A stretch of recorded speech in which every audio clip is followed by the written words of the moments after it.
بسم اللہ الرحمن الرحیم۔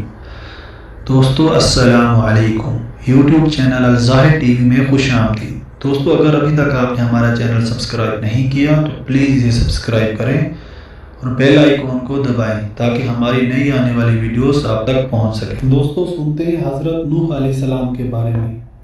جب سے دنیا قائم ہوئی حضرت آدم علیہ السلام کی نسل بڑھتی اور پھیلتی گئی۔ انسان دو حصوں میں تقسیم ہو گیا، کسی نے نیکی کی راہ اختیار کی تو کسی نے بدی کا راستہ اپنایا۔ جس نے نیکی اختیار کی وہ صراط مستقیم پر رہا، جس نے بدی کا راستہ اختیار کیا وہ اللہ کے غضب میں آ گیا۔ صراط مستقیم پر چلنے والوں کی تعداد ہمیشہ کم رہی، گمراہ انسانوں کی تعداد زیادہ رہی۔ ان گمراہ لوگوں کو راہ راست پر لانے کے لیے اللہ کے نبی آتے رہے۔ حضرت آدم علیہ السلام کے زمانے کے بڑے عرصے بعد اللہ نے حضرت نوح علیہ السلام کو بھیجا۔ آپ پر 10 صحیفے نازل ہوئے تھے۔ حضرت نوح علیہ السلام اللہ کے نبی تھے۔ آپ کو آدم ثانی بھی کہتے ہیں۔ آپ کے زمانے میں بھی گمراہی پھیلی ہوئی تھی، صرف چند لوگ ہی نیک تھے، اکثریت گمراہ لوگوں کی تھی۔ آپ نے اپنی قوم کو راہ راست پر لانے کے لیے تبلیغ شروع کی۔ وہ لوگ ہر قسم کی برائیوں میں مبتلا تھے، چوری، بے ایمانی، امانت میں خیانت کرنا، جھوٹ بولنا، شرمناک کام کرنا، ماں باپ کی خدمت نہ کرنا، کمزوروں کو حقیر سمجھنا، غریبوں کو دھتکارنا، جھگڑا کرنا، قتل کرنا، دوسرے کا مال چھیننا عام بات تھی۔ امراء اور سرداروں کا طبقہ غریبوں کو پریشان کرتا تھا۔ اس کے علاوہ وہ لوگ بتوں کی پوجا کرتے تھے، بتوں کو خدا کا درجہ دے رکھا تھا۔ ان کا خیال تھا کہ اگر بت کی پوجا نہ کی جائے تو بت ناراض ہو جائیں گے۔ ان کے نزدیک جو بت کی پوجا نہیں کرتا وہ جاہل اور احمق ہے۔ انہوں نے 4 بت بنا رکھے تھے جن کے نام ود، سوا، یغوث، نصر تھے۔ حضرت نوح علیہ السلام اپنی قوم کو دعوت حق دیتے، اچھے کاموں کے کرنے کا حکم دیتے، برے کاموں سے روکتے۔ وہ کہتے کہ بتوں کی پوجا نہ کرو، صرف ایک اللہ کی عبادت کرو جو سارے جہاں کا پروردگار ہے۔ نصیحت کی غرض سے ایک روز آپ نے ضیافت کا اہتمام کیا۔ ضیافت میں ہر حیثیت اور طبقے کے لوگ شریک تھے۔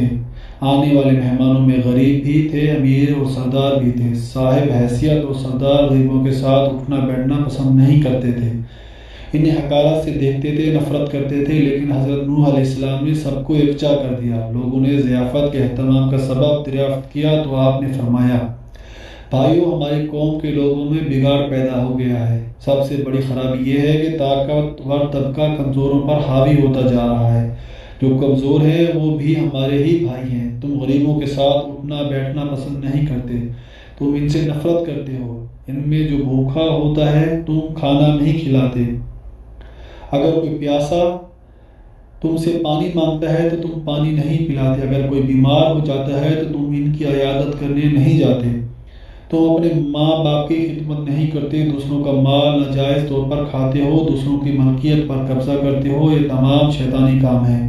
اس کے علاوہ تم اپنے ہاتھوں سے بنائے ہوئے بتوں کی پوجا کرتے ہو۔ یہ بت تو تمہاری ہی طرح مخلوق ہے اور یہ تو تم سے بھی کم تر ہیں۔ یہ کہاں کی عقل مندی ہے؟ میں تمہیں ایک بڑے عذاب کی خبر دینے آیا ہوں۔ مہمانوں میں سے ایک شخص نے کہا، عجیب شخص ہے، ہمیں کہنے چلا ہے کہ ہم اپنے معبودوں کو چھوڑ دیں، عبادت نہ کریں۔ حضرت نوح علیہ السلام بولے، میں یہ نہیں کہتا کہ عبادت چھوڑ دو، عبادت کرو صرف اس ہستی کی جس نے ساری دنیا پیدا کی ہے، جو مارتا ہے اور جلاتا ہے۔ ایک نے کہا، نوح، تو ایسا کہتے ہی رہتے ہیں، ہم اپنے معبودوں کے خلاف باتیں سننے کے لیے نہیں آئے، ہم تو وہ کرتے ہیں جو ہمارے باپ دادا کیا کرتے تھے۔ آخر میں لوگ مجلس سے اٹھ کر جانے لگے۔ ایک مرتبہ حضرت نوح علیہ السلام ایک راستے سے گزر رہے تھے کہ ایک بوڑھا نظر آیا۔ وہ بہت لاغر تھا، چلنے کی طاقت نہیں تھی۔ حضرت نوح علیہ السلام نے دریافت کیا کہ تم اس حال میں راستے میں کیوں پڑے ہو؟ کیا تمہارا کوئی گھر نہیں ہے؟ بوڑھے نے جواب دیا، میرے 7 بیٹے ہیں، انہوں نے بڑھاپے کے سبب مجھے گھر سے نکال دیا ہے، میرے پاس کھانے کے لیے بھی کچھ نہیں ہے۔ حضرت نوح علیہ السلام اسے اپنے گھر لے گئے اور کہا، تم اس گھر میں رہو، میں تمہیں کھانا دیا کروں گا۔ آپ نے دعا کی تو ایک اجنبی شخص گھر میں داخل ہوا۔ اس کے ہاتھ میں ایک خوان تھا۔ اس میں ہر قسم کے کھانے تھے۔ اس نے حضرت سے فرمایا کہ یہ کھانا میں آپ کے مہمان کے لیے لایا ہوں، اسے کھلا دیں۔ اس نے کہا اللہ کسی کو کبھی بھوکا نہیں سلاتا۔ وہ بوڑھا حضرت نوح علیہ السلام پر ایمان لے آیا۔ ایک روز ہدایت کی غرض سے گھر سے نکلے اور ایک بلند مقام پر کھڑے ہو گئے اور بولے لوگوں میں نیکی کی طرف بلا رہا ہوں، اللہ نے مجھے نبی بنا کر بھیجا ہے تاکہ میں تم لوگوں کی ہدایت کروں۔ میرا کہا مان لو تو فائدے میں رہو گے۔ تم لوگ ماں باپ کی خدمت کیا کرو، انہیں گھر سے نہ نکالو، انہیں تکلیف مت دو، ضرورت مندوں کی ضرورت پوری کرو، یتیموں بیواؤں اور محتاجوں کی مدد کرو، بیماروں کی عیادت کرو، ہر کمزور طاقتور کا محتاج ہوتا ہے، بات بات پر لوگوں کی جان نہ لو، یہ کام خدا کو پسند نہیں۔ اگر تم سب اللہ کے احکام پر عمل کرو تو وہ تمہارے لیے کثرت سے تم پر بارش بھیجے گا، مال اور اولاد میں ترقی دے گا، تمہارے لیے نہریں بہائے گا۔ حضرت نوح علیہ السلام ہر ایک شخص کے پاس جا کر ہدایت کرتے، کبھی کبھی اجتماع سے بھی خطاب کرتے۔ ایک مرتبہ ایسا بھی ہوا کہ حضرت نوح علیہ السلام ایک راستہ سے گزر رہے تھے تو کچھ لوگوں نے آپ کا راستہ روک لیا اور مارنے کے درپے ہو گئے۔ کچھ لوگوں نے پتھر بھی برسائے۔ ایک شخص آگے آیا، لوگوں سے کہا کہ تم اسے کیوں مارتے ہو؟ اس نے تمہارا کیا نقصان کیا ہے؟ تو لوگوں نے کہا یہ ہمارے بتوں کے خلاف باتیں کرتا ہے جبکہ ہم عبادت کرتے ہیں۔ ایک اور شخص نے کہا کہ یہ کہتا ہے کہ میں نبی ہوں، اللہ نے مجھے نبی بنا کر بھیجا ہے۔ یہ تو ہم ہی جیسا انسان ہے، یہ کھاتا پیتا کام کرتا ہے، اس کے پاس دولت بھی نہیں ہے۔ خدا کو اگر نبی بنانا ہوتا تو کسی سردار اور امیر آدمی کو نبی بناتا۔ حضرت نوح علیہ السلام نے جواب دیا میرے رسول ہونے کا سب سے بڑا ثبوت یہ ہے کہ میں تمہارے ہی معاشرے کا فرد ہوں، لیکن اس کے باوجود میں تمہاری طرح بے جان بتوں کو نہیں پوجتا۔ دوسرا بڑا ثبوت یہ ہے کہ میں تم لوگوں کو نصیحت کر رہا ہوں، لیکن اس کا کوئی معاوضہ تم سے طلب نہیں کرتا۔ میرا اجر تو اللہ کے ذمے ہے۔ میں تو یہ کہتا ہوں کہ کسی پر ظلم نہ کرو، میں تو تم سب کو نیکی اور بھلائی کی طرف بلا رہا ہوں، میں تمہارا خیر خواہ ہوں۔ ان میں سے ایک نے کہا نوح بادشاہ یا سردار بننا چاہتا ہے تاکہ اس کی عزت ہو۔ حضرت نوح علیہ السلام نے فرمایا تمہاری عقلوں کو کیا ہو گیا ہے کہ پتھروں کو پوج رہے ہو؟ اے قوم اللہ کی عبادت کرو، وہی عبادت کے لائق ہے، اللہ کے سوا کوئی معبود نہیں ہے۔ جب تم اللہ پر ایمان لاؤ گے تو تم برائی سے دور ہو رہو گے۔ نہ میں بادشاہ بننا چاہتا ہوں نہ سردار، میں تو صرف نیکی کی طرف بلا رہا ہوں۔ کیا تم نہیں دیکھتے کہ اللہ نے چاند اور سورج پیدا کیے، چلنے کے لیے فرش بنایا اور تمہیں نعمتیں دی؟ حضرت نوح علیہ السلام نے جب یہ باتیں کہیں تو لوگوں نے کانوں میں انگلیاں ٹھونس لی، ایک لفظ بھی سننے کے لیے تیار نہیں ہوئے۔ ایک موقع پر حضرت نوح علیہ السلام نے اپنی قوم سے فرمایا اے نادانو، یہ کیوں نہیں سمجھتے ہو یہ دنیا تو ایک آزمائش کی جگہ ہے، تمہارے سامنے اچھائی اور برائی دونوں ہیں۔ اے قوم، میں تم کو آنے والے دن سے ڈراتا ہوں، اس دن کو کوئی کسی کے کام نہیں آئے گا۔ دیکھو جو غریب ہیں مجھ پر ایمان لائے ہیں، لیکن تمہیں دولت کا غرور ہے۔ اے قوم، غریبوں کے ساتھ حسن سلوک سے پیش آؤ، ننگوں اور بھوکوں کا خیال رکھو۔ ان میں سے ایک سردار نے غرور و تکبر سے کہا فرض کرو کہ ہم تمہاری بات مان لیتے ہیں، کیا تم پر ایمان لا کر غریب اور 2 ٹکے کے لوگوں کے ساتھ مل جائیں جو تمہارے ساتھ ایمان لائے ہیں؟ ایسا نہیں ہو سکتا۔ وہ آپ کو ذلیل کرنے کی کوشش کرتے اور مذاق اڑاتے، آوازیں کستے، منہ پھیر لیتے، گالیاں دیتے، مارنے کی کوشش کرتے، بلکہ ایک روز مارا پیٹا بھی تھا، لیکن آپ نے صبر کا دامن ہاتھ سے نہ چھوڑا بلکہ اپنا کام جاری رکھا۔ آپ کی بیوی اور آپ کا بیٹا بھی منکرین اور کافروں میں تھا۔ حضرت نوح علیہ السلام نے دعا کی اے رب میرے پروردگار، میں نے اپنی قوم کو رات دن سمجھایا، حق کی طرف بلایا، میرے بلانے پر وہ زیادہ بھاگتے رہے۔ میں نے اعلانیہ اور خفیہ سمجھایا تو انہوں نے کانوں میں انگلیاں ٹھونس لی۔ اللہ تعالیٰ نے حضرت نوح علیہ السلام کو وحی بھیجی کہ ایک کشتی بناؤ اور ظالموں کے بارے میں کچھ نہ بولو۔ اللہ کے حکم کے مطابق آپ نے کشتی تیار کرنا شروع کی۔ کچھ لوگوں نے مذاق کرتے ہوئے پوچھا اے نوح کیا بنا رہے ہو؟ آپ نے بتایا میں کشتی تیار کر رہا ہوں کیونکہ اللہ کی طرف سے عذاب آنے والا ہے۔ اللہ نے جو ڈھیل دے دی ہے وہ ختم ہو رہی ہے۔ جب وقت آئے گا ہر طرف پانی ہی پانی نظر آئے گا، صرف وہی بچے گا جو اس کشتی میں سوار ہوگا۔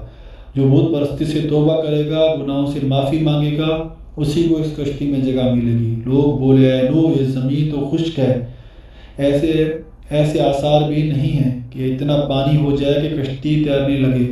نوح کا تو دماغ ہی چل گیا۔ حضرت نوح علیہ السلام اس قسم کی باتوں سے بالکل مایوس ہو چکے اور اصلاح کی کوئی امید ہی نظر نہیں آ رہی تھی۔ جب کشتی بن کر تیار ہو گئی تو لوگ کشتی میں غلاظت پھینک دیتے۔ کسی کشتی میں کوئی ایسی جگہ نہ تھی جہاں غلاظت نہ ہو۔ کافر غلاظت پھیلانے کے لیے کشتی کے اندر جایا کرتے تھے، یہ ان کا معمول بن چکا تھا۔ ایک مرتبہ ایک کوڑ کا مریض بھی اپنے ناپاک مقصد کے ساتھ کشتی کے اندر گیا۔ اس کے سڑے ہوئے جسم کے ایک حصے پر کچھ غلاظت لگ گئی۔ کچھ دیر بعد اس نے دیکھا کہ جہاں غلاظت لگی تھی وہ حصہ اچھا ہو گیا۔ اب اسے حیرت ہوئی کہ یہ کیا ماجرا ہے۔ اگر غلاظت سے کسی طرح شفا ہو سکتی ہے، پھر وہ کشتی کے اندر داخل ہوا اور غلاظت پوری طرح سارے جسم پر مل لیا تو دیکھا کہ وہ بالکل تندرست ہو گیا۔ یہ بات کوڑ کے مریضوں کے اندر پھیل گئی تو سب نے کشتی کے اندر داخل ہو کر غلاظت ملنا شروع کر دیا۔ اس طرح پوری کشتی پاک صاف ہو گئی۔ حضرت نوح علیہ السلام نے اللہ سے دعا کی، اے رب، لوگوں نے میرا کہنا نہیں مانا، ایسے شخصوں کی پیروی کی جن کے مال اور اولاد نے ان کو زیادہ ہی نقصان پہنچایا۔ ان کافروں میں سے زمین پر ایک باشندہ بھی مت چھوڑ۔ اگر آپ ان کو روئے زمین پر رہنے دیں گے ان کی اولاد بھی کافر ہی ہوگی۔ آپ کی دعا قبول ہوئی، اللہ کا عذاب آ چلا، گھر کے تندور سے پانی ابلا، پانی کا ریلا تیزی سے بہنے لگا۔ جس جگہ سے پانی ابل پڑا وہ جگہ کوفہ کی ایک مسجد تھی جس کا نام مسجد انبیاء ہے۔ دوسری طرف آسمان پر خوفناک سے بادل چھا گئے۔ حضرت نوح علیہ السلام نے دیکھا کہ زمین سے چشمے پھوٹ رہے ہیں۔ حضرت نوح علیہ السلام نے کہا یہ عذاب کی علامت ہے۔ کافر کہنے لگے کہ طوفان تو آتے ہی رہتے ہیں، بارشیں ہوتی ہی رہتی ہیں، یہ تو کوئی نئی بات نہیں، کچھ دیر بعد موسم بدل جائے گا۔ دیکھتے ہی دیکھتے ہوا کا تیز جھونکا آیا جس سے ہر چیز ہل گئی، پھر پانی برسنا شروع ہوا۔ بارش میں اتنی شدت تھی جیسے کہ آسمان نے اپنے تمام دروازے کھول دیے ہوں۔ حضرت نوح علیہ السلام نے ایمان والوں سے کہا کہ کشتی میں سوار ہو جائیں۔ اللہ نے فرمایا ہر قسم کے جانوروں کا جوڑا بھی کشتی میں سوار کر لو۔ حضرت نوح علیہ السلام نے حکم کے تعمیل کی، ہر جانور کا جوڑا سوار کر لیا۔ کشتی میں ایک علیحدہ جگہ سب جانوروں کو بند کر دیا۔ طوفان چلنے لگا، بارشیں، ندی نالے اور زمین پر پانی بھر گیا، پھر زمین کے ہر حصے میں پانی بہنے لگا۔ اب حضرت نوح علیہ السلام کا جہاز تیرنے لگا، پانی اونچا ہو رہا تھا۔ حضرت نوح علیہ السلام کی نظر جب بیٹے پر پڑی تو آواز لگانے لگے، بیٹا اب اس کشتی میں سوار ہو جاؤ، تمہاری جان بچ جائے گی، اب کافروں کا ساتھ چھوڑ دو۔ تو بیٹے نے جواب دیا کہ میں پہاڑ کی اونچی چوٹی پر چڑھ جاؤں گا، پانی وہاں تک نہیں پہنچے گا۔ جب حضرت نوح علیہ السلام نے اللہ سے اپنے بیٹے کے بارے میں سفارش کی کہ میرا بیٹا ڈوب رہا ہے، یہ تو میرے ہی خاندان کا ہے، تیرا وعدہ سچا ہے۔ اللہ نے فرمایا وہ تیرے خاندان والوں میں سے نہیں ہے، تیرے گھر والے تو وہ ہے جو تجھ پر ایمان لائے۔ روایت کے مطابق بارش مسلسل 40 دن تک ہوتی رہی، جو کچھ زمین پر تھا سب ڈوب گیا، کافروں کا کام تمام ہوا۔ جو لوگ حضرت نوح علیہ السلام پر ایمان لائے تھے وہ کشتی میں سوار ہو کر بچ گئے۔ کشتی کو جودی پر جا کر ٹھہری جسے عرارات بھی کہتے ہیں، کشتی میں سب سوار تھے۔ اسی دوران حضرت نوح علیہ السلام کو ایک فاختہ نظر آئی، اس کی چونچ میں زیتون کے درخت کا پتا تھا، یہ امن اور سکون کی علامت تھی، یعنی پانی اتر چکا ہے۔ کوہ جودی یا عرارات مشرقی ترکی میں ہے، یہ 16,900 فٹ بلند ہے جو برف سے ڈھکی رہتی ہے۔ روس کی سرحد بھی اس سے ملتی ہے۔ اس پہاڑ کو ناقابل تسخیر خیال کیا جاتا تھا، لیکن 1929 میں جرمن ماہر طبیعیات جون جیکب نے دو ناکام کوششوں کے بعد اسے سر کر لیا۔ کچھ عرصہ پہلے ہزاروں سال کی جمی ہوئی برف کا تودہ گرنے سے کشتی نوح علیہ السلام کا ایک حصہ برف سے نکلا۔ کئی ہوا بازوں نے اس کی تصویریں لیں۔ ایک اور معلومات کے مطابق 1929 میں ماہر آثار قدیمہ اور اس کے ساتھی نے عراق کے قریب اڑ کے مقام پر طوفان نوح کے آثار دریافت کیے۔ انجیل مقدس کتاب پیدائش کی روایت کے مطابق طوفان نوح کا واقعہ وادی دجلہ و فرات سے متعلق ہے۔ عراق میں قدیم زبانوں میں لکھے گئے کتبے دریافت ہوئے۔ ان میں ایک زبردست طوفان کا ذکر تفصیل سے ملتا ہے۔ ایک ماہر نے دعویٰ کیا ہے کہ اس نے شہر کی سب سے نچلی سطح میں طوفان نوح کے آثار پائے ہیں۔ عیسائیوں اور یہودیوں کی الہامی کتب میں ارارات کا ذکر طوفان نوح کے حوالے سے آیا ہے۔ بائبل میں لکھا ہے کہ 7ویں مہینے کے 70ویں دن کشتی نوح ارارات نامی پہاڑ پر آ لگی۔